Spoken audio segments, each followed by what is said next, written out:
So al-Raghib al-Isfahani, he says you have to train yourself with education so that you develop wisdom, and you have to train yourself with restraint so that you're able to develop generosity. And the third thing he says is that you have to train yourself with patience so that you can develop bravery, courage, and some other things as well, like forbearance and contentment. So I guess there's two prongs to this one. So in one sense, patience is something that's easier to achieve than forbearance and contentment. Why? Because patience, you can be burning up on the inside, but patience is controlling your outside, right? Somebody cuts you off on the road, somebody insults you in the comment section of YouTube or something like this, right? Maybe you're boiling on the inside, but you can control yourself. You're not going to say something back. You're going to make sure that you conduct yourself in an appropriate way. It's how you behave. But you're still boiling on the inside, right? So forbearance has to do with having a higher boiling point, let's say, right? So it has to do with what happens up front. How quickly do you get pushed to that point where you're boiling and seething in rage, right? So if you're able to train yourself with patience, eventually you're going to get good at it, because anything that you do over and over is practice. You're going to get good at it. And so you're going to develop forbearance. And forbearance means that you're not going to be rattled as easily. You're not going to be made angry as easily. You're going to have a much longer rope and a lot more ability to sustain the harms from people or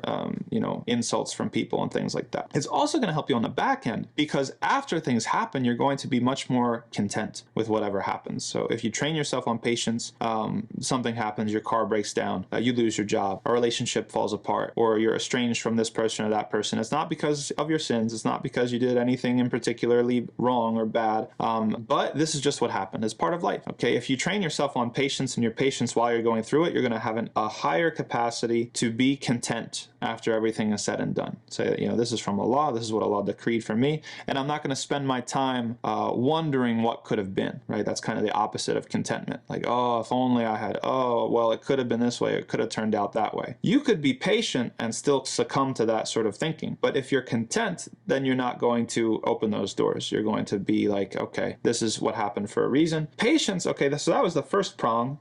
Training yourself on patience develops forbearance, and it develops contentment. And contentment is the source of a whole bunch of virtues, and especially when it comes to theology, like being content with Allah's decree, being able to contextualize the evil and the hardship that comes in life, all these sorts of things. Being able to delay gratification, that's a huge one. Contentment is an essential tool for that. And being able to deal with disappointment and not getting what you want. Contentment is the basis of all those sorts of things. And then also patience in another avenue, patience develops bravery and it develops courage.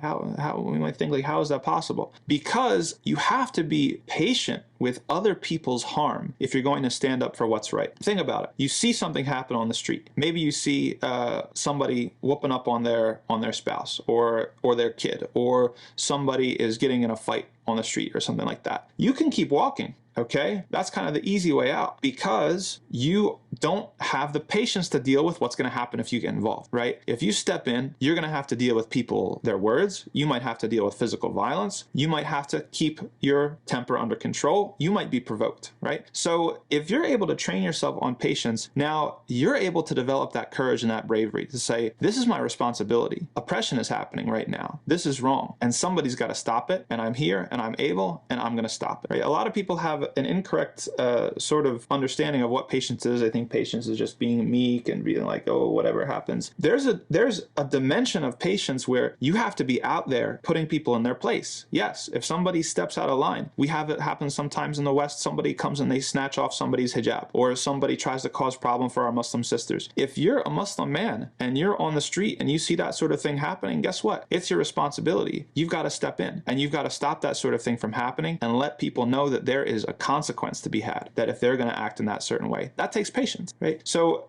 patience develops this courage and it develops this generosity. It doesn't mean that we're crazy. It doesn't mean that we're vigilantes. Everything has rules and boundaries in its proper context, but you need to have patience if you're going to be able to deal with those sorts of situations and the consequences and the fallout of getting involved in those sorts of situations. Somebody's got to do it. At the end of the day, there are bad people in the world, or if we don't want to say bad people, people, good people. There are people who do horrible, horrible things. There's people who try to kidnap children and then like traffic them and, you know, pimp them out. And this stuff happens. I just saw it, you know, you can go on social media and see videos happening every day. Who's going to step in? Who's going to do it? It should be Muslims. It should be somebody who's patient, who has the patience, and who has trained themselves on patience so that they develop that courage and that bravery to step in and do the right thing.